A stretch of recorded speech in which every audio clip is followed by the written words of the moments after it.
can you think about it? Could they actually pull off a Drake and Josh right now? I don't know. You would definitely have some sort of backlash. Yes, a misogyny. They'd say misogyny. Well, no, I just think that the storylines would be more about how Drake and Josh, or Drake goes out with a trans person, and then Josh has to inform him of the situation, and then Drake gets all freaked out, and then Josh has got to explain to Drake how that he's actually being very offensive by being upset by dating this trans person that he didn't know was trans, and then it would come full circle. Then Drake would make out with the trans person, and then that would be the episode, and then Josh would still be left in the dark, not making out with anybody.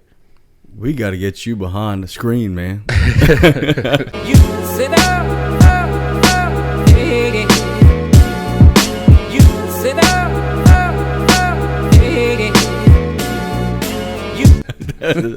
That's brilliant. I think you make money. That's brilliant. Zoe 101 was damn good too. I liked Zoe 101. Then Jamie Lynn got pregnant, and then they had to just... That's what happened? Yeah, she got pregnant, and then so that's when they ended the show. Well, hot damn, I didn't even know that. Yeah. I remember it was just so cool. Like, they had just a sushi place on campus. I was yeah. And then I get to UL, and I think, oh, yeah, we get sushi just like Zoe 101. And then it's, just like gas station sushi. Yeah. But then they were also on the edge of a cliff right overlooking the Pacific Ocean. Very true, yeah. They probably had access to some pretty good fish. But, of course, we're in South Louisiana. You would think that our sushi game would be a little more up to par. And I have found, since I've moved to Lafayette, that there's a couple of great sushi places, but for the most part, it doesn't hold a candle to New Orleans and the North Shore. Really, sushi doesn't? No, I think there's a lot of... Well, because, New Orleans is a port city, so you have a lot of people from Asian countries moving there, and there's a lot of influence over there. And so I think it kind of just trickles down over there a little easier than it does in, let's say, Acadiana, historically. Now, obviously, you have your outliers, but there's a couple places here, like Fuji. It's just a hole-in-the-wall place. I think the most authentic sushi place you can go to. It's a little expensive, but great people. You know it's going to be a good meal whenever the menu's in broken English. Yeah. It's a fair evaluation. Yeah, it's a fair evaluation. When the menu says food good you like, then yes, I will like. Thank you. Please serve it my way. Next. Are we broadcasting? Yeah. All right. Hey, dude, it's like I told you, I never tell you whenever we're going to start. I love it. All right, just rolling right into it. Because people, whenever you tell them that we're talking about this or we're talking about that, right, they come on with the expectation that they have to know exactly what they're talking about, which you should. Mm-hmm. But they to an extent. To an extent, but they come thinking that, oh crap, I'm gonna be fucking thrown for a loop here. They get nervous. They get a little bit dry spell to where they can't talk about whatever we were talking about. So say, you know what, fuck this, we're not doing subjects. Yeah, when I was a reporter for the local news, I would start my interviews. I would press play oftentimes without them knowing, and every now and then I could take a quote that I could use that was good. Typically though, I would tell them if it was a super important story, when it involves political figures, something like that. I wouldn't do gotcha stuff, but it just kind of gets them in that mode of talking before the interview starts. You know, grab the beer and run like hell. Yeah, right. Or my favorite was at the very end, I would always ask somebody, all right, is there anything else that you want to talk about?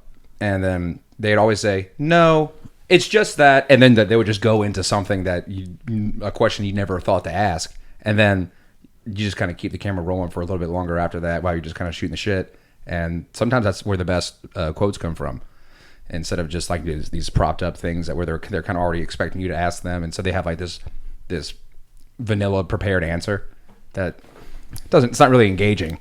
Well, yeah, a lot of times people think about it. It's very hard. That's one of the second things that they do whenever we're talking about the screening process earlier, is they ask you a question and you have to repeat that question and answer it back into the camera. That's how they're able to tell if you're authentically able to do that. Right. Yeah. That's an easy way for them to weed them out. Yeah, especially because if you ask someone, for example, hey, how would you consider your love life? And then you just say, good. No, that's not what they want. You say, my love life. I would consider my love life to be pretty damn solid. There you go. Even though you just lied right there, that's what they want. Hey, that's a beautiful thing. He was asking me on the show. He goes, "Man, so can you go into a little detail?" I said, that's a beautiful thing about me is that nobody ever knows what I'm doing. They've never known. They think they do, but yeah, I can't say. I've known you since about when year did you pledge 14? So I've known you since then. can honestly say, like, I never truly know what's going on through that massive fucking brain of yours. Not brain, sorry, head. There's a lot of negative space in there. Dude, I'm a hard person to figure out. Like, hey, bro, I could be thinking about anything at the moment. Well, you definitely character, and like there was a bunch of us who thought like you drinking a bunch was a bit for a while, and then we're like, oh shit, I think Scotty has a problem. This dude's walking around 9 a.m. with a bottle of Captain Morgan, asking anybody who wants a poll. And it's like, Scotty, it's Tuesday. I have an exam like in like an hour. Drink while you think, son. Yeah, no, that dumbs the thinking. That's why I drink, because my brain tends to move too fast, and so I needed to go down a peg. Me, Lou, Pecco talked about this, and then me and Jack talked about this. Whenever I pledge, dude, I wish sometimes I could go back a little bit and not take everything so seriously. That's one thing Quib told me. Yeah. Quib told me the first time, because people from New Orleans have a very different sense of humor. Oh, yeah. A very different sense of humor. So the first time I met some of y'all, I'm like, dude, these guys are fucking dickheads. Like if you say that to somebody at Como, they're saying "boye" right there. A lot of it is just like a dark, direct, kind of like Italian influence, where it's just like, what the fuck you doing? What's wrong with you? Like, and it's just very dry and to the point, and that often rubs people the wrong way. Well, Quib goes, dude, you got to understand. He goes, that's their humor. That's their humor. It's nothing personal. Nothing personal. But I'll also say this: the folks around here, like coonasses and whatnot, a bunch of Creole folks, yeah, they love fucking with people. Oh yeah, for sure. There's just a different way of going about it. Yeah, and I mean, I was thinking about it. I thought back to, my way of thinking now and how I do things a lot differently. I'm like, damn, dude, if you just wouldn't have took things so seriously back then. Mm-hmm. You could have had some good relationships with some people. Now, given I could still rely on those people if I gotten some shit. Right. But kind of alienated some people from me. Yeah, no, and I kind of feel the same way, but in a different aspect. I was definitely super gung ho about the fraternity at the time, and I'm so super happy that I was part of that organization. I met some of the best friends I'll ever have in my entire life, and a lot of great memories. A lot of them I forgot. Yeah. But I think just the aspect of like the whole like frat culture, like going like so hard into it at the time. I think I was just looking for a group of friends that to kind of fit in and whatnot, so I just kind of adopted that, and I think it would have toned down a little the shenanigans, but overall, I don't regret being involved. Oh no, I don't regret much. The only thing that I kind of regret is taking things a little too seriously at sometimes. But other than that, shit, dude, we had it fucking made at the time. I definitely regret giving you a bid, but that's just on a long list of regrets that I have. Yeah. Dude, no, we were talking about this the other day. Fucking how different it is nowadays for these kids. Oh yeah. Well, we kind of came on like the prefaces of that. A lot of it, with like with social media and everyone having a phone, a supercomputer in their pocket that they can use to, I can't tell you how many times like we got in trouble with either the school or nationals because of a video. There was not a single semester after pledging that we weren't on some form of probation. Yeah, we were so close, and then we had a girl do a keg stand when we were on probation, and that just sent us. And we were good about it, man. We were pretty solid about it. We got our grades together. We got actors paying dues. We were really on the right track, and then it just one picture, one video on Snapchat that went on Old Row, of course, just sent the whole thing spiraling back to the dark ages. The universities have to stop putting Greek life in a negative space, and that's what they're doing. So one of the days that I was walking out of class, my buddies on the football team said, "Scott, hey, Napier wants to know what we can do to maybe bring up attendance at the football games." So Great. I said, honestly, it's a simple solution. Move that Greek tailgate back to behind the student section. Yeah, and it wasn't just the Greeks. When I first started, we were right behind the stadium, kind of in the grassy area. And then every year they started pushing us back and back and back until finally it was like by the intramural fields. Then they moved it a little closer. I think now it's like in the practice field area. I think they put it... and that's just for all students. It's not just Greeks. I think they moved it a little bit closer. Yeah, but that's the thing, man. As a university, it was one of the stupidest things they could have done because, you're alienating a potential giant swath of future alumni who you're ruining memories for them. Like, for them to give back to your university and come back and create this culture that you're trying to create here when it involves the athletic team and growing in the university. If you're pissing off an entire generation of students while they're there, giving them a bad time, they're not going to give you money when they have the means to do so later on in life. They're going to say, screw that, I'm going to go down to Baton Rouge and go to the LSU game. They're more fun. Well, you see, I won't go that far to wear those damn colors. But well, I know you won't. But you know damn well if LSU's playing Alabama at home, attendance is going to be dog shit at a UL game. And didn't they have it to where UL was playing at home, LSU would be away? I think they've done a pretty good job of like keeping. I don't know if it's been intentional, but I think the past several years it's either been if LSU is playing Alabama at home, we have an away game, and vice versa.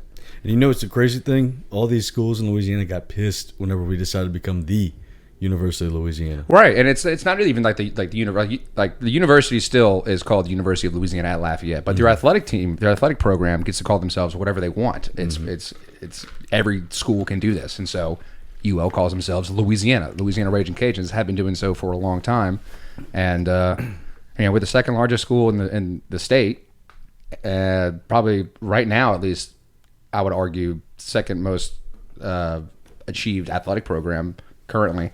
Yeah. At least when it comes to resources and the type of athletes that we're bringing in on a regular basis. Any Tech fans out there can shove it. All you have to do if you're UL is recruit around this area. No, it's a hotbed. Recruit around this area. Don't go to Mississippi. Yeah. Well, you got a close area with Houston right there too. And there's a lot of players that they get missed because they're a 3-star or whatnot, or there's just so much talent in a state like Texas, Louisiana that often players they don't get the proper evaluation while they're in high school. I mean, there's only so much like these organizations like a Rivals or a Max Prep can look into those players. They're going to miss some from time to time, and then that's when you get like those gems that like, all right, I'm going to prove you wrong. I'm going to go to UL or a school like that. And then now with the transfer portal stuff, once they kind of prove themselves, then shit, they might just jump ship to a SEC or Big 12 or what have you. What do you think about that transfer portal? Right now it's a wild, wild west, and I think ultimately it's good. I like giving players the choice, especially since many people don't realize that you only get one time to switch without having to sit out. So let's say Kyron Lacey, for example, receiver at UL, who just transferred to LSU. He doesn't have to sit out this year, but if he doesn't make it at LSU, then he can transfer to another school, but you have to sit out a year. And so I think that it gives them, when you're 18 years old, you make one of the biggest decisions of your life. I think it allows them to, go to a place that maybe was a better decision for them. They maybe chose off of emotion. There's a lot of like pageantry that goes into like signing day and whatnot. So I think ultimately it's good, but it's wild right now. And with NIL, that only, which I think is also good, but it also just throws another wrench into the whole recruiting thing. Welcome back to UnWoKeN, the #1 podcast in the world for young conservative media, and that's a fact. Wow, the world. My facts, of course. My facts, of course. I like how you're introducing the episode like 10 minutes in. 10 minutes, yeah, 18, man. 18, wow. Time flies. We'll work it in. Here with Mr. Carter Simoneaux, the one and only. And we want to give a shout out to Max Mitchell for getting drafted, baby. Yeah. Jets, Jets. That's the only time I'm ever going to say that. Max Mitchell got drafted, and Percy Butler. Butler. Is it Butler or Barber? Butler. I believe so. And then Levi Lewis got signed undrafted to the Seahawks, and I think a couple other players did as well. But yeah, shout out those guys. Yeah. Definitely earned it. Oh, dude. Pumped. The Jets had a damn good draft class. They did. Yeah, they did really well. The Bears, on the other hand. How we feeling? I mean, you had a lot of picks. We didn't have a single first-round pick. That's true. As long as the Packers don't do anything. It was really funny watching the Packers once again draft not one but two defensive players in the first round. The only offensive player like in the past, I think 10 years, or I think since Aaron Rodgers has been a starting quarterback, they've only drafted one offensive player in the first round. That was Jordan Love? It was Jordan Love. Oh, man. I mean, Satan's son can be pretty upset, and I can see why he'd be upset about that. Satan's son is... I'm firmly convinced Aaron Rodgers might be the Antichrist. Is that your... That man told me so. Mike Ditka. Okay, so that's your Bears fan talking, because, Oh, dude, that's the oldest rivalry in sports. You talk about this UnWoKeN conservative podcast, and Aaron Rodgers was one of the guys outspoken about vaccine mandates, and I feel you'd be gung ho about Mr. Satan's son. Hey, Put you in a predicament, didn't it? It did put me in a predicament there. I'd commend Satan's son, You heard it here first. and then I'll go to confession after. The Youngsville conservative guy commending Satan's son himself. How about that? But yeah, no, I'm happy to be here on your podcast. You've been doing a lot of good stuff, and I know we've got a bright future ahead of us. And your beard's looking good too, man. Yeah, it's pretty long right now.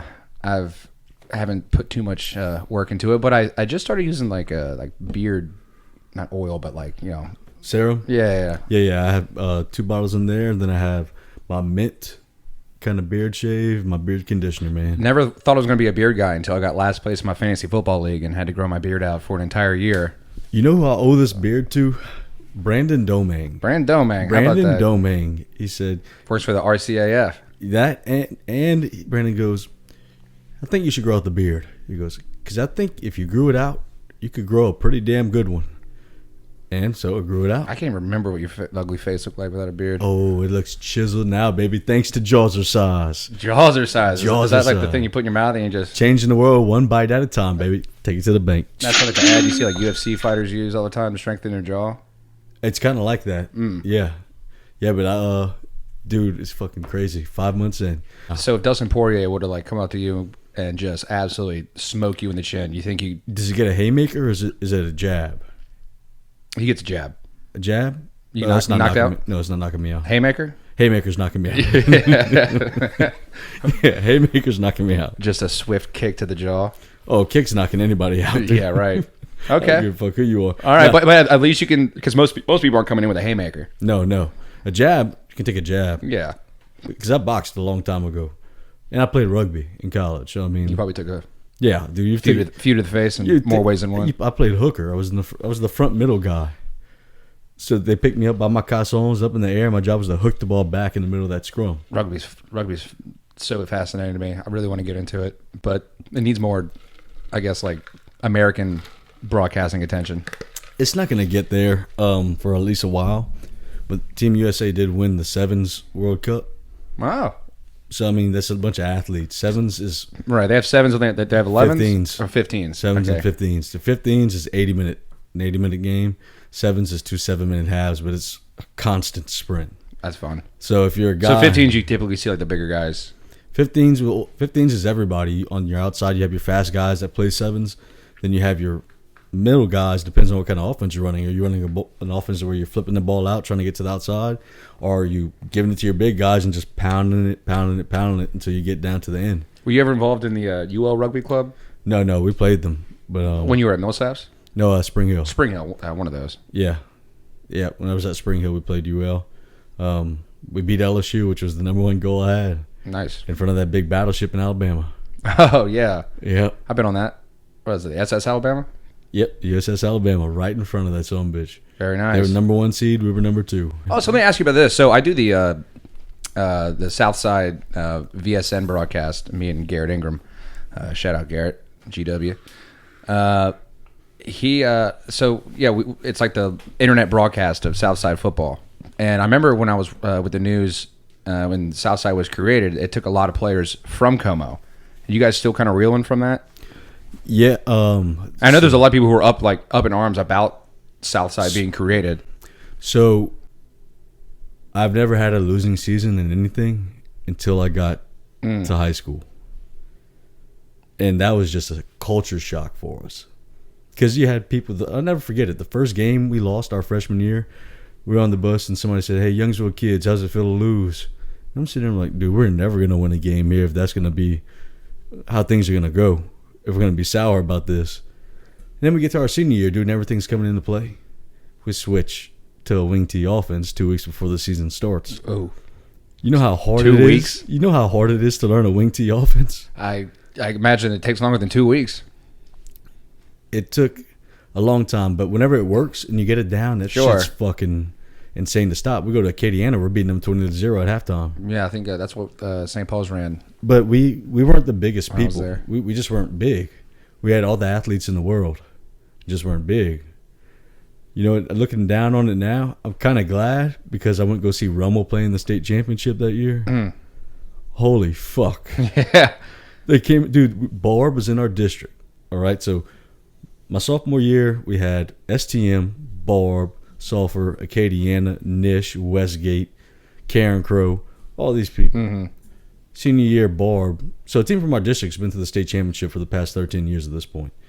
Barb has Deshaun Smith, Keenan Fotno, Trey Quinn, Gunnar Leger, all them. Oh, yeah. And Barb gets beat down. It was a close game in the first half. But Rummel was so fucking big, dude. Those boys are huge. Yeah, that's that Catholic school money, baby. Like, damn, man. See, that we didn't have that luxury of having that split. So do you think if Southside would have been around while you were growing up, you would have gone there? Yeah, for sure. My old house is right down the road from it. And so you think if those Youngsville cats who were undefeated would have continued that success at... We would have made a run. Okay. Guess we'll never know. No, we won't. That's why we don't. I mean, we talk about it all the time. We sit back. A lot of times, some of the guys and I get together, and we just reminisce about it. But yeah. No, it's definitely fascinating to see, them creating like a football program from scratch and how quickly they've kind of gotten to 5A. And like I say, this is no knock on my old coaches because some of them listen to this. I love them to death. They're great, but they also weren't put in a position to be successful. Sure. At the end of the day, it all came down to how things were being ran behind the scenes, and we found out things whenever we got older that we didn't know about that kind of rubbed you the wrong way. But looking back on it, I like the tailgate a hell of a lot more. Anyway, so I mean, yeah, no, my illustrious football career was short lived. Because at St. Paul's we were 8th grade through senior, and I grew up just a massive football fan. Same size head, but like little tiny body, so I was quite unbalanced. I was kind of like wobbling all over the place. But I was like, no, I'm gonna do football. This is what I've always wanted to do. So what they do in 8th grade football over there is they just push you the first couple weeks, like right at the start of the school year, so like late August or like kind of like mid-August, and it's just hot, South Louisiana, hot as shit, and it's just to weed out a bunch of kids because everyone wants to come do football, and they're just sprinting over and over again, where everyone's throwing out left and right, and it weeds out about half the players. But I stick around, and I get like 4th string defensive end, 4th string wide receiver. And I knew I wasn't going to get much action, so I wanted to look good in my uniform. Like I said earlier, awkward little body. So I seek out like the 4th string quarterback, and I switch pads with him, and he had quarterback pads. So yeah, I looked a little cleaner. Well, then I didn't put 2 and 2 together, even though my head was so large, couldn't think that far ahead that I was going to be doing like Oklahoma defensive end type drills in quarterback pads against players who ended up being like first team All State. Like one of the guys played fullback at McNeese. I loved Oklahoma, and I was just going back and forth, hitting him over and over again. And practice ended. I'm in a lot of pain, but I was like, I guess it's that football pain. But my arms just kind of like dangling like this. And I'm walking to the car. And my mom picks me up. She's like, "What happened to your arm?" I was like, "Oh, it's just football, Mom." She's like, "No, it's not." Brought me to the doctor the next day, and I had broken my humerus in 2 spots, my clavicle, and I separated my shoulder, all in that same practice. So I ended up sitting with a sling around myself, around the bench for the rest of the season, going to every single practice. I don't know why I did that. That's when I was a good sport back then. And the coaches would come up to me all the time, not even realizing like my injury, all rednecks, just like grab your shoulder, like, "Hey Carter, how you doing?" Like, just like, I was like, "God, fuck."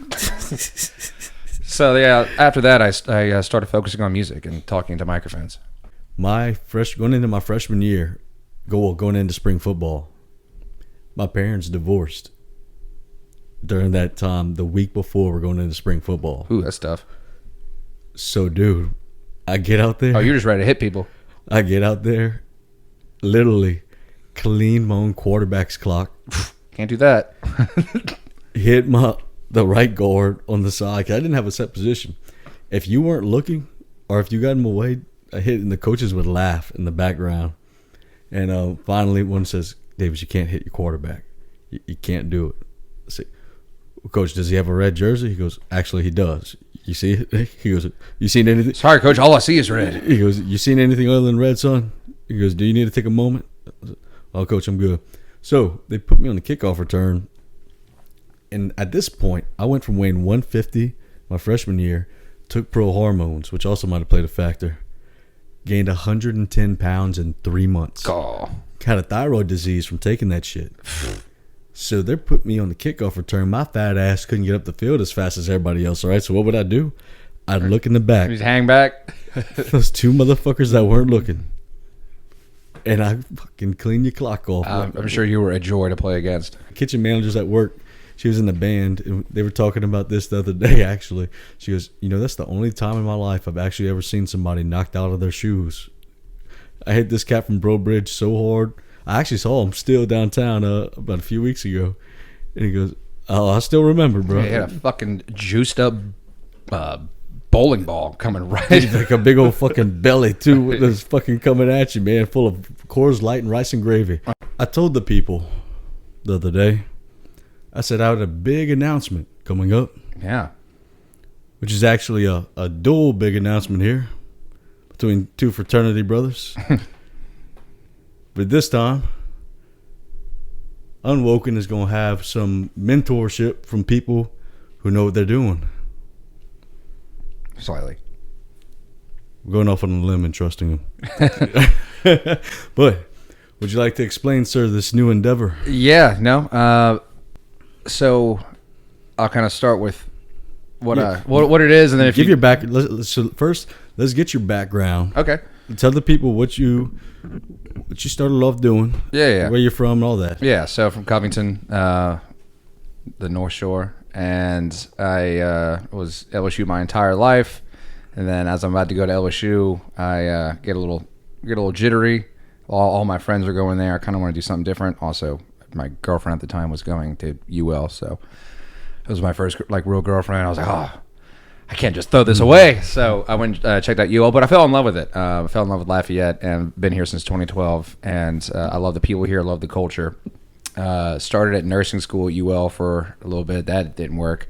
That I didn't know. Yeah, that was dumb. And then I went to sports management, and then I realized because I thought I wanted to maybe be in like the front office of a team, and then I realized like I was mostly being directed to become like a PE coach, and that's not what I wanted to do. And so I went back to nursing. I was like, all right, I got a little more of my shit together. This is what I came here for. Let me follow through with this. And then as I'm about to go to clinicals, I realized that this just wasn't for me. And so I needed to graduate. What can I do? Well, I kind of grew up. I did some theater in high school, did some independent movies with my friends, just goofing around. And so I've always been comfortable on camera. My mom taught journalism, so I felt broadcasting was a good way to go. Graduated with a degree in broadcasting, then started working for News 15 out of college, was a reporter for a year, and then I was an anchor on News 15 Today, the 4-hour morning show for I think 2 or 3 years. Time is absolutely just out the window since COVID and whatnot. It's hard for me to keep track of when was when. But yeah, while I was working at the news, especially during COVID, I felt that I was being disingenuous and I wasn't kind of talking and focusing on the things that I felt needed to be focused on. I think there's always going to be a need for local news, and I'm not trying to disparage the hardworking people who do that. But when it comes to like big major stories and whatnot, when it comes to like either the newspaper, which has a word limit oftentimes, or traditional broadcast television. There's Apollo trying to fart his way over here. He's been ripping ass. But so you typically have like a minute and a half at most to like kind of really fully fledge out the full story.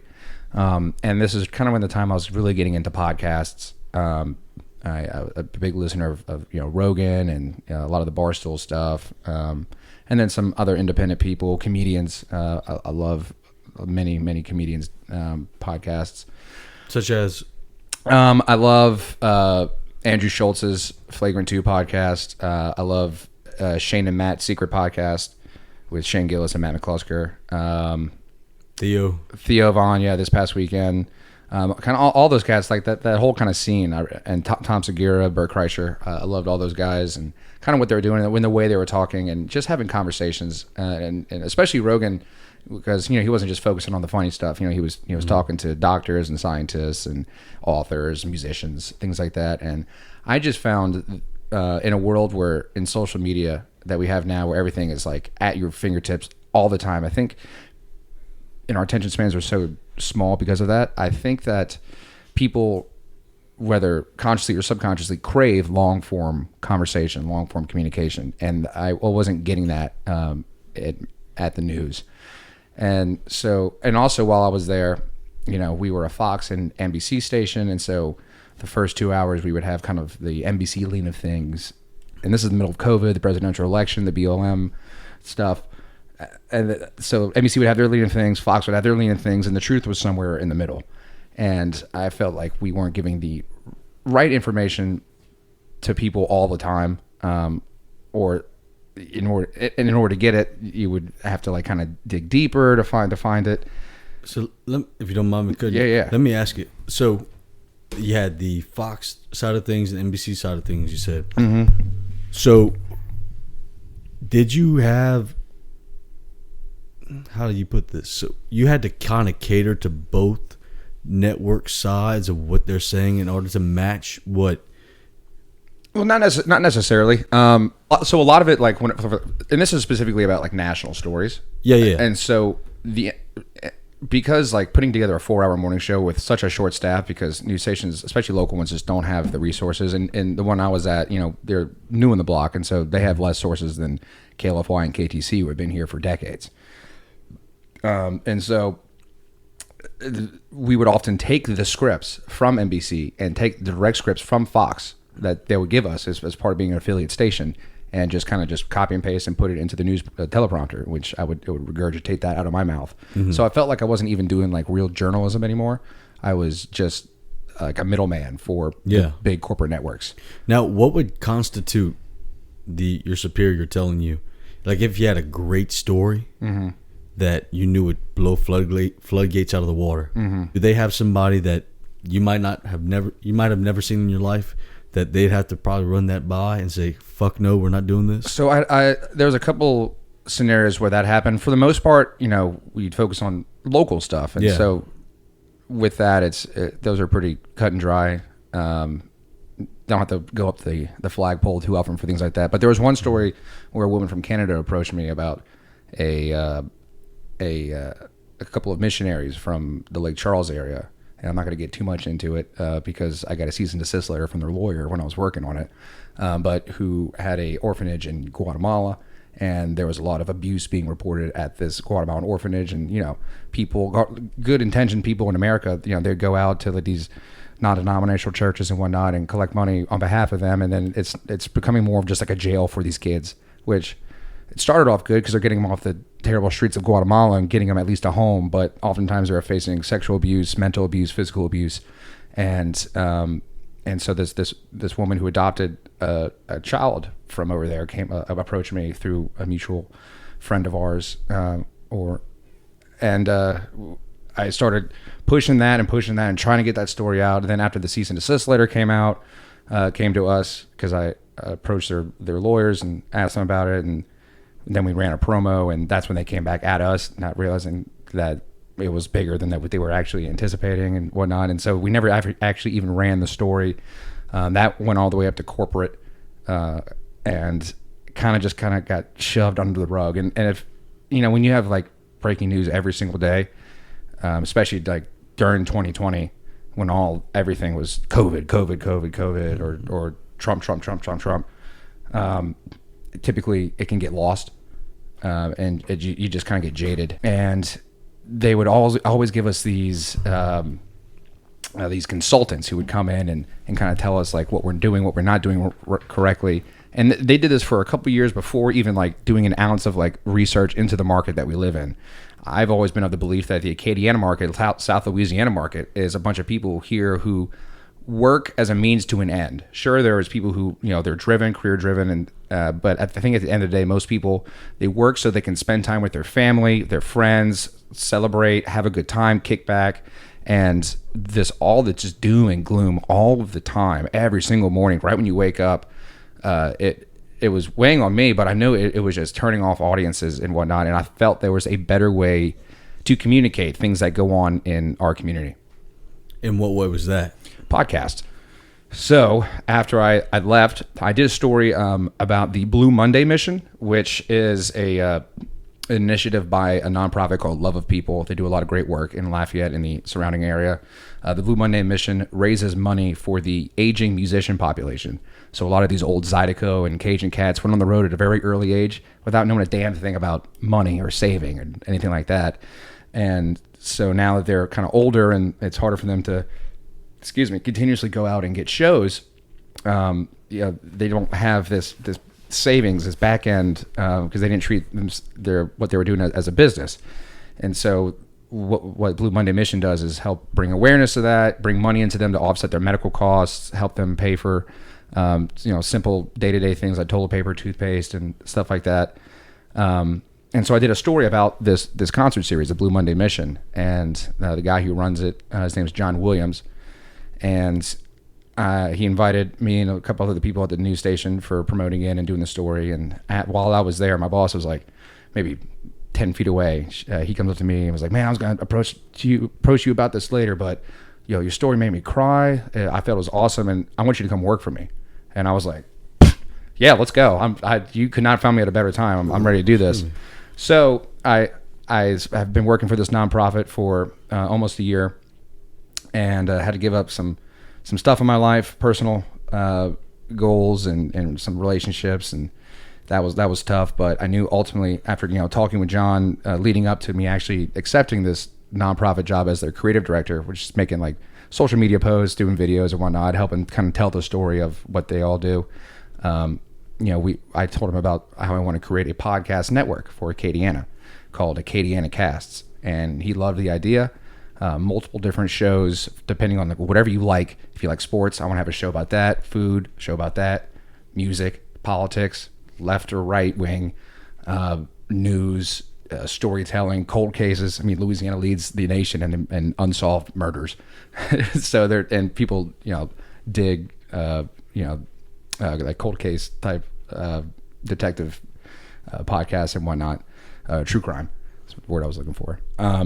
But he loved the idea. So now, as I've been being the creative director and helping him kind of grow the brand of Love of People and Blue Monday Mission and some of the other things that we do, he's allowed me, give me the space to kind of grow and kind of build the infrastructure of this business, AcadianaCast, this podcast network that we will be launching this month. Hence why I'm talking to you today.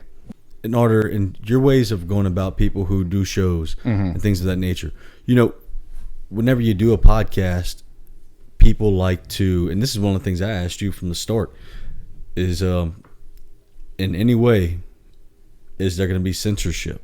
Well, actually, you didn't even ask me that. Like, I just kind of brought it up, and then you're like, I don't know, scratch that question off my list. Yeah, you're right. That was the number one question on my list. So, and it does make sense to whenever you called me about the guy that's left leaning, that's brilliant too. I'd love to have more people who are left leaning on my show, but nobody wants to sit in the chair. Right. Well, this guy definitely would, and I would love to have some cross pollination with y'all's two shows and whatnot. But I think having people from all walks of life having their content out there, and I think having more ideas is better. And so, I'm not a censorship guy. I think if we're going to take a common sense approach, if it's going to be a case by case example, depending if like what someone says or what someone does on the network, we'll treat it as such. But for the most part, there really will be no censorship. I think the best way to censor someone is to give them a platform and have other ideas kind of shit on their ideas, and I think people will tune out, and so they won't have the capabilities of continually producing a show when they're just shitting out stuff that people just don't agree with. Just common sense folks. Not everyone lives on this far left and far right spectrum, and I'm a card carrying libertarian, and I think I kind of bring that mindset of just bringing in all the speech. I think would be better in the end, and not stifling anybody's opinions. And I think having those conversations from a left and a right perspective, or wherever walks of life you come from, I think all the divisiveness in this nation, and that's even trickled down here to South Louisiana. I think a lot of that can be fixed just through decent conversations between folks back and forth. I think it can build bridges and show that we're more similar than we are different, especially people who live in a specific region. How do you think that the political climate, aka tribalism, has played a role in our lives, especially at school now, with who we hang around and how we did things, especially fraternity wise? We are one of the last fraternities that have stuck by tradition and values. Sure. That help build our structure. We're one of the last ones that are still there, and that's just our chapter itself. Mm-hmm. Well, I think to answer your question, it definitely pushes, because of the social media climate and whatnot. I think it pushes people into these tribes, and you're afraid to speak out, and that's what I really am looking for when it comes to this podcast network, is to try and, like I said, build those bridges and remind folks that, like, hey, not everyone is like this, like, cookie cutter version of a Republican or a cookie cutter version of a Democrat. Many people fall in this weird spectrum, and it's not as black and white as the internet would make you, or Twitter would make you think. I don't even have a Twitter anymore, man. That's probably for your good for your mental health. I mean, I can't get all that I want out to say in 152 characters. Now Elon taking over. I mean, I'm on Truth, but I don't even use Truth that much. Truth Social, is that Trump's? Yeah. How is that? It's pretty unique. Is it a giant echo chamber? No. I mean, it's probably a heavy MAGA. Yeah, if you're on Truth, you're a big time Trump guy. Mm-hmm. See, right now, there's gonna be a Trump DeSantis card, wipes out anything in 2 years. Yeah, I think DeSantis would be stupid to pair himself with Trump. I really think Trump's momentum is kind of hit its cap. I don't know. DeSantis is fucking dude. I'm like, because I think DeSantis is going to run for president, and I think he was one of the only ones who was like super against the COVID regime and these lockdowns and the ridiculous stuff that many people said that was bullshit early on, and then of course they're deplatformed, kicked off social media for saying it, and then come out find out that it's true. And because Trump lost, which might piss off some of your viewers even saying that. Yeah, I mean, but I know, but because he said the mail-in ballot said it was done. Yeah, but because he hasn't been president kind of during like a lot of that COVID stuff, and DeSantis was in the forefront of a lot of that. I think that's going to resonate with more people, and I don't think Trump went through with a lot of his promises to his people. Kind of one of the reasons he won is just telling folks that, like, hey, this side hates you. I don't hate you. I like you. And I think that was enough for people to be like, fuck it, let's go. Yeah, this guy likes us. And he's kind of pissing off like the people, like this elite DC community. And a lot of people were all in for that. See, I'd counter you there by saying I think the only thing that he didn't completely get accomplished that was part of the biggest platform in the campaign was the entire wall. Because he couldn't fund it. Whenever he said Mexico would pay for it, the whole point, Mexico paying for it. And look, man, I'm one of those people who worked for the campaign. Mm-hmm. My job was a little bit different than most. Okay, I'd spend everything. I love my boy. I wish he would have kept his hands off of Twitter. I love the man. I love him. I love him dearly. But whenever he'd say, he'd say things so simplistically that it could be taking in as what he said, which is fair. Mm-hmm. It's fair. Mexico paying for it would mean you got to take care of your people now because they ain't getting in here. But he played the game. Politics is a game.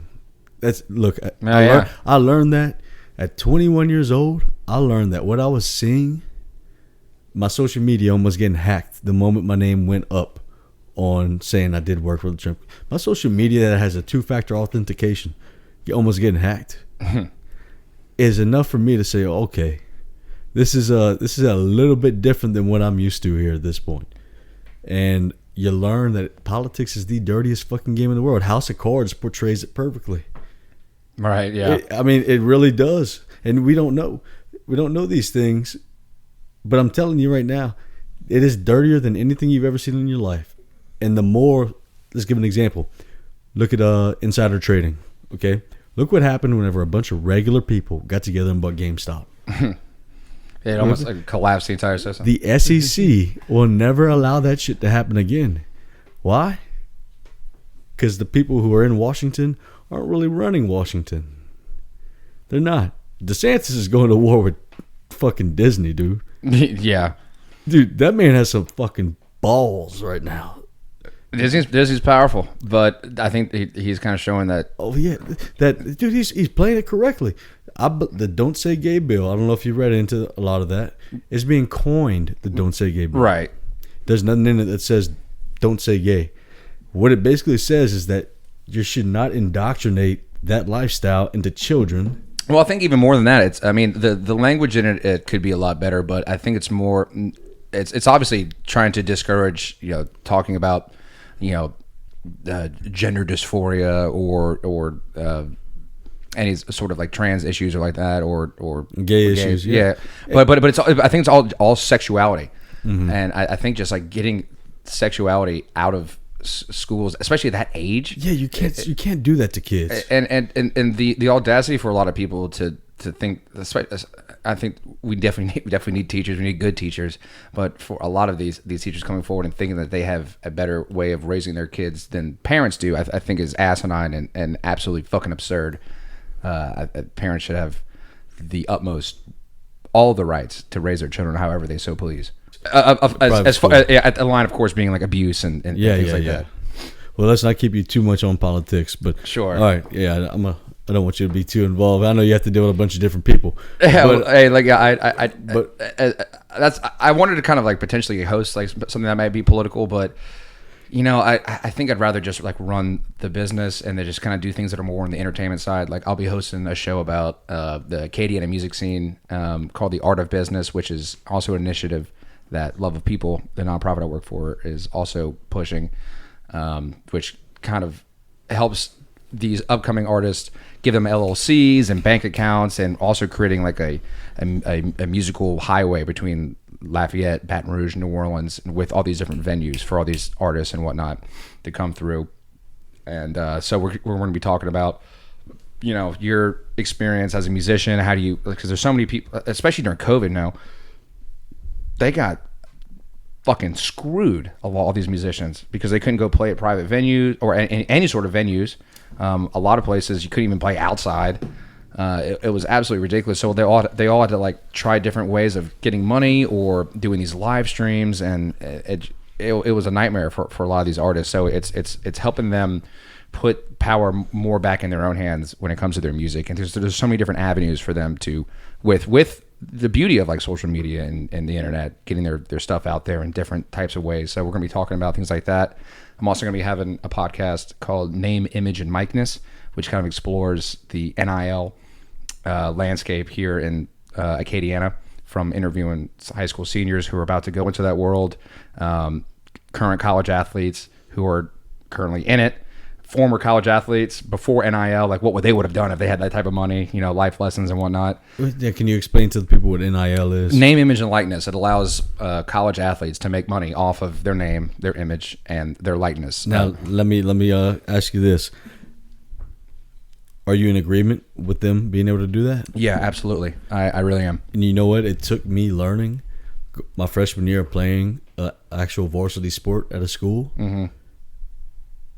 How much that can benefit you. Especially college athletes, like they dedicate all of their time to the sport, and they're not allowed beforehand. They weren't allowed to get like jobs and whatnot, and most don't even have time to get a job. You don't. And so it just allows them to, while the school and conferences and the NCAA are profiting off of these players' hard work, I feel like they should also be able to do that. And I don't think it's going to take away from any of colleges making money or things like that. I think a lot of colleges might potentially even make more money. But it just allows like a player whose career could end like that, make a little bit of money while you're on TV, broadcasted every single week. Like I think most FBS schools, you can watch their game on any platform every single game. I mean, now UL has been on ESPN Plus the past few years. Like, it's hard to find a game where like they aren't on TV, and that's a smaller school like a UL. And so while these players are out there risking their necks every single day, let them make some money. If like a local attorney wants to put their face on a billboard and say like, "Hey, come to so and so's personal injury lawyer." Says this athlete or whatever. Yeah, sure, make some money. And if it brings back NCAA the video game, then I'm all for it. You know what? Who had one of the best quotes ever? Was in Blue Mountain State. Alex Moran. Whenever he was in the meeting with the NCAA, he said, "Who are you people? And how exactly did you get your job?" I think you're starting to see the falling apart of the NCAA, which brings me lots of pride and joy. Especially letting men compete with women in sports. Yeah. That's we would need a biologist to come give a special, because I'm no doctor, but when I see a 6'3" woman just dominating other women, and they have an Adam's apple, I tend to think that there's an unfair advantage. But call me a bigot. What do I know? Leah Thomas. But I'm sorry, did you say something? That's all I'm gonna say about that. So what are your expectations for AcadianaCast? Well, I'm hoping to create a platform that gives people in Acadiana something different when it comes to information and entertainment. At the same time, I think it'll allow content creators, because there's so many people who want to make a podcast nowadays, but they don't know how to do it. They don't necessarily have the means. And so consider us almost like a record label for podcasts, where we handle a lot of the monetization, the distribution, the production of it. And you handle the content. How much are you paying me, sir? Just kidding. Yeah, we'll talk about that off camera. And that's how well you do, buddy. You got to bring in that dough, which I know you've done a good job. I keep seeing these sponsored Instagram posts that you got. Dude, hey, those ads are funny as shit, dude. Initially, I wanted to show my ass for one of them, but no one wants to see that. Yeah. I mean, I wouldn't either. Maybe some 45-year-old woman down the street in Youngsville would want to see it, but not many other people. She got to be in Youngsville. She probably. I can't imagine you travel far to. Yeah, I really try not to leave Youngsville if I don't have to. Yeah, shit.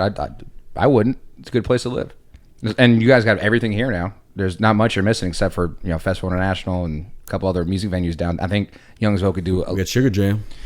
You got Sugar Jam. I think Youngsville needs to create like an awesome music venue, like a Grouse Room or like a Grand Street Dance Hall, something like that can kind of bring, because there's a bunch of musicians. 92. There's a bunch of musicians here in Youngsville who would benefit from that. Route 92. Yeah, there's Route 92. That's a good venue. Rusty, I'm sending you an invoice too. No, Route 92, Sugar Jam this past time was damn good, man. They had a solid band. Yeah. And I don't go listen to a lot of live music. See, my first concert I ever went to was Motley Crue when I was 12 years old. Good Lord. Bruh. So you could just about imagine how hard it is for me to get excited. I love live music. I mean, I'm also a musician, so like. Yeah, is that why you love these local artists and live music so much? Is because the music itself for you? Having a lot of musicians in my family, I saw a lot of the struggle. You can go down Frenchman Street in New Orleans and see some of the greatest musicians in the world that have like almost nothing to their name, and I'm not saying that's not necessarily fair. The market decides, what people are work. Right. But, but I still think there's a lot of value to that. And, as long as people here who like aren't musicians, but, love that music is a culture, I think it's important to help those people and make sure that culture stays alive. And we have two, some might argue 3 indigenous musical genres here from Acadiana, with Zydeco, Cajun, and Swamp Pop. And then there's a couple other subsects of that, but you still, to this day, there's a or a production studio, like every couple miles around the Lafayette area. There's so many people who are still creating music and grinding all the time and making really, really, really good stuff. And for the longest time, you've had to come to Acadiana in order to kind of hear that. And I think the next goal of that is to kind of push it out to more and more. There's more and more like Cajun and Zydeco festivals that are popping up across the country and whatnot. And we're going to be doing a big part of kind of supplying that talent to those areas. And I think having a podcast that's out there for the world to see, I think can only help galvanize that interest around the world and show off these amazing musicians that we have here. Going to a private school your entire life, did you find that whenever you get to college, at first, that sense of freedom and all that played a big role in, we're going to do this every night. We're going.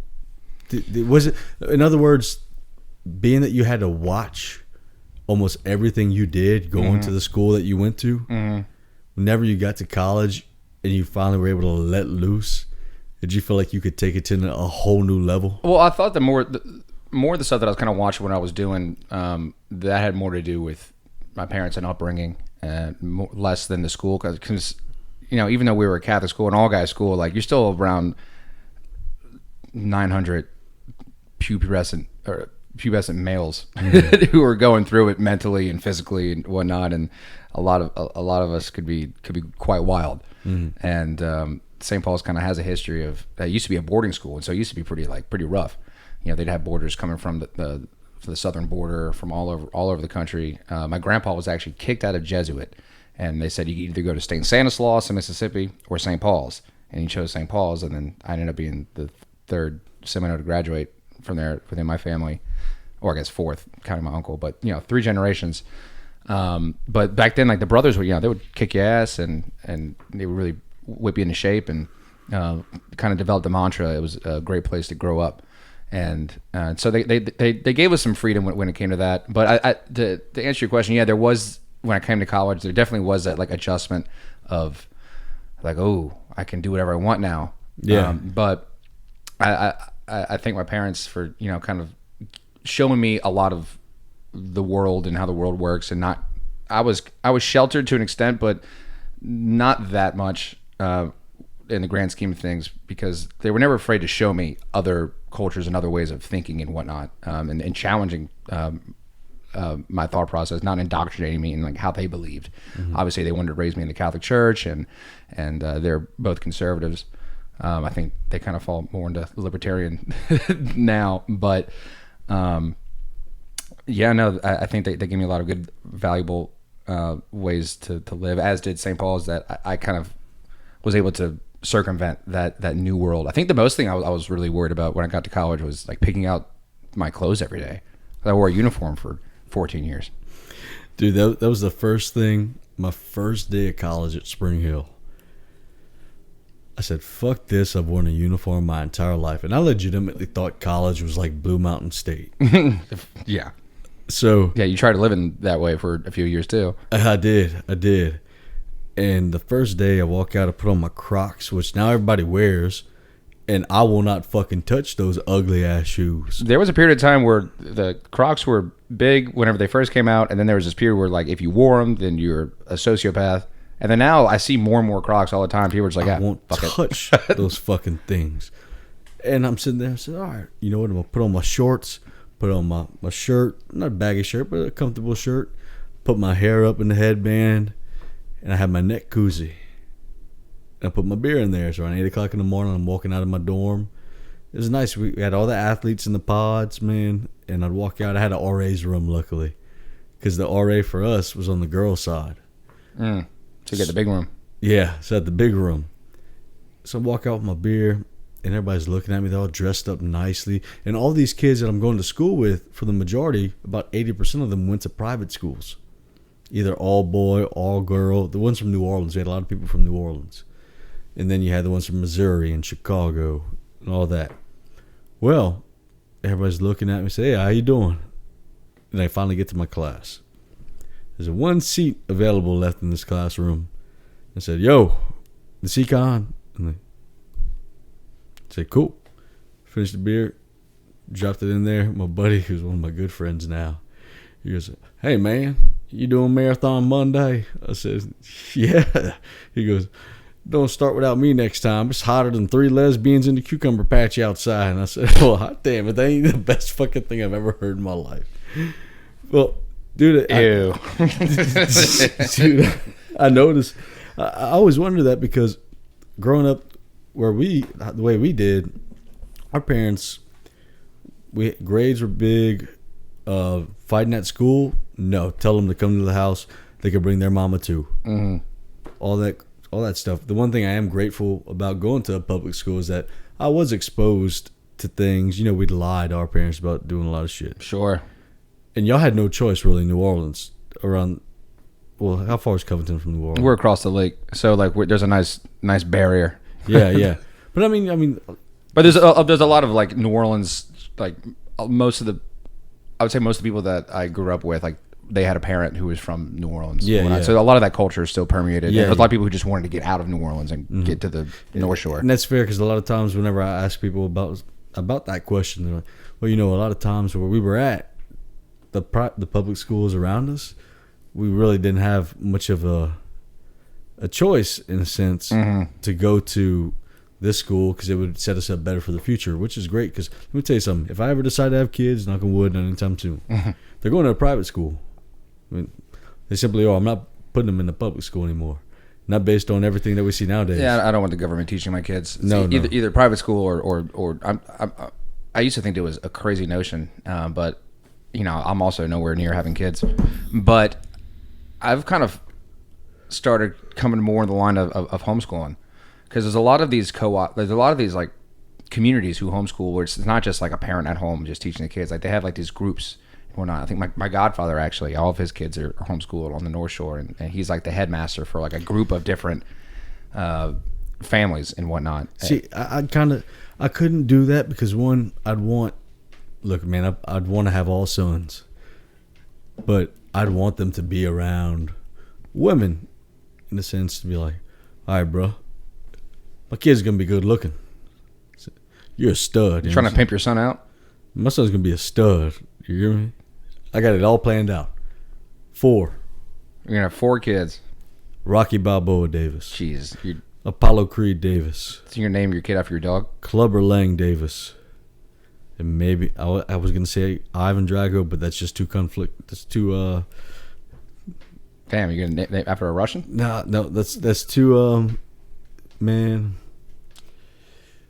Ooh, that's a conflict of interest. Yeah. I don't think you're going to successfully name any of your children those names. Bullshit. One of them's going to be named Apollo Creed, or one of them's going to be named Rocky Balboa. You're going to get at least one. I better get at least one. Well, I that's going to be a valiant fight, and I'm interested to see how that plays out. If I decide to get married, too. Sure. Well, they're married, have kids. You want to get married? No. Oh, to you? No, not to me, man. Okay, I thought you were proposing. Hey, I don't do same sex. I'm an ordained minister. That's true. Yeah. I don't officiate those. I'm sorry. Well, you wouldn't officiate your own wedding. Why not? But yeah, I think things are a conflict of interest there. But no, I do want to get married. Absolutely, it's something that I've definitely always wanted to do. I used to have like this idea in my head though that I was going to have kids by 30 because that's when my dad had me, and that was always just like the timeline that I saw and I was raised with, and I thought that was like the only way to do things. And after I got out of my most recent relationship where marriage was certainly on the table, after kind of being single and getting past that breakup, thinking about what marriage and a relationship like that might look like down the line, I know that it doesn't have to be at this set timeline. Right? Yeah. I want to ask you about that. Okay, if you don't mind me asking, because we talk a lot about pursuing your passion and going after what you want in life, and how you got to take risk, and then how a lot of times your mindset with things. Because we talk a lot about mental health. I'm one of those people that we said concussions plays a big role in your life once you get done. Like for instance, all this plays a huge role in my life every day. But people's mindsets, I believe people are a lot stronger than what they think they are. They don't give themselves enough credit. making that decision to ultimately say, all right, you know what? This is what I want to do with my life. This is my plan. This is my goal. I know I'm going to be happy if I pursue it this way. How big of a leap, how big of a jump did it take for you to say, you know what, this is what I got to do? How long did you have to sit there and say to yourself, look, I'm with the person that I'll love, but you had to cut that. You had to realize that in order for you both to be happy, you had to say, and that's a little bit deep of a question. Yeah, no, well, You don't have to answer it. well, I'll tell you this. So before I left the news station and found this opportunity to, because I've been having this idea for like this podcast network for a couple of years, rummaging around my brain. My girlfriend moved to Atlanta, and my goal was to move there with her. And then when I kind of got this opportunity, I knew it was a dream that I wanted to do and follow. So before she left, I told her that I was staying, and it was kind of like a week before she left. I wasn't sure if I was going through with it or if it was going to work out or not. So I kind of held it close to the vest. I definitely regret that. Definitely should have been open about it the second it started. And then we dated for a couple months, long distance, and then when she got back, we ended things. And I still love her, and I only want the best for her. But at the same time, I knew that this was something that was like deep in my core, what I wanted to do, and I knew that living here was the only way to do that. And as we were separated, I feel like the distance kind of made things a little more clear for both of us, and it ended up being kind of mutual. But yeah, who knows? Had I gone to Atlanta, maybe we would have got married, and maybe it wouldn't have worked out. Maybe this business won't work out, but I knew that this was something that I had to do for myself, and if it meant potentially losing someone whom I love, and when you go through a breakup, you're not just especially when it's kind of like mutual like that, you're not just like losing someone that you're in a relationship with. You're losing a friend, a best friend, oftentimes, and so that's one of the hardest parts. But being able to build this thing has really kind of like helped me kind of focus on that, and giving me perspective, and talking with friends and family a lot, and some spiritual leaders over the past few months. It's kind of got me to a really good place. And you talk about mental health. Like, my mental health was in a bad place when I was working for the news. I had to get on Prozac and some other stuff because I was just having these regular panic attacks and whatnot. And I used to think anxiety was this thing that was just kind of overblown, and I think sometimes people kind of milk it. Yeah. But I've been learning a lot about that, and how to live a healthier lifestyle, which the Miller Tall Boys aren't helping. But it's Miller Lite, sir. I've started focusing on kind of my mental health more, and I found like putting myself and diving myself into creating this network and my own physical health has really helped the mentals out a lot better. When you have like a clear purpose and things aren't just like in the gray and just kind of potentially out there. When you have a clear focus, I think it can really help with your mental health and just doing things and being active and finding these little personal goals and hitting them has helped me tremendously. I can't say that's going to do that for everybody, but one of the biggest things is just literally just getting out the house and like one foot in front of the other, and just soon you'll be walking out the door. Yep, love that movie. Kind of circling back and bringing it all to a head. I that's why, not that AcadianaCast is going to change the world, but I think if you can do small little things that can make your community better, that's all you can really ask for out of people, is to make those around you put them in a better place. And so whether that's having a family and having kids, or creating a podcast network where people can shoot the shit or talk about taboo issues, but at a more conversational type of way, whatever it might be, I think it's an important role that humans have, and that we should all strive for. Appreciate you allowing me to come talk about the network. We'll be launching this month. The website will be called AcadianaCast.com. It's not live at this moment, but I know when it is, you'll let your audience know, and just go experience different types of podcasts. And if you want to make one, we'll have information on there where you can come and approach us, and we'll produce a podcast for you guys. And I'm excited to join with UnWoKeN, bring them on the team, and get them out of Scotty's room and the man cave, man. Yeah. So that is the big news, y'all, man. We are besides the fact that auditioning for a TV show is going well, this is what I've been waiting to tell y'all, is that we are moving on to a network of podcasts. Now, we will still have UnWoKeN shot in here on certain days with certain things, but whenever we are doing AcadianaCast, we will be exclusive with them on that content. The content that we make with them is exclusive with AcadianaCast. Yeah, when it comes to and we'll talk about more of the details of it and the specifics, but which y'all don't need to know. Yeah, but so, I think a lot of the video aspects of it will be more for premium subscribers. All the audio though, every audio platform, Spotify, Apple Music, SoundCloud, wherever you listen to podcasts, you'll be able to access this show for free. Yep. And merchandise is coming out too, y'all. So be on the lookout for that. I'd like to thank Carter, because this is going to be a golden opportunity. I mean, hell, if there's anybody I trust more to guide this show into bigger lights, it's my brother right here, the man who knows what he's doing. Trust this guy with everything. So this guy coming onto the show and being a part of it is going to take this show to new levels, which in 9 months, just doing what we're doing here inside this room, we hit high levels. Just imagine whenever you bring somebody on who knows exactly what they're doing. Yeah, and I don't intend on messing with your content at the slightest. Just helping you create different avenues to grow your audience. So we're gonna rock and roll. And as always, this is Carter Simoneaux. I'm Scott Davis. This is UnWoKeN. God bless. Take care, and I will see your asses next week.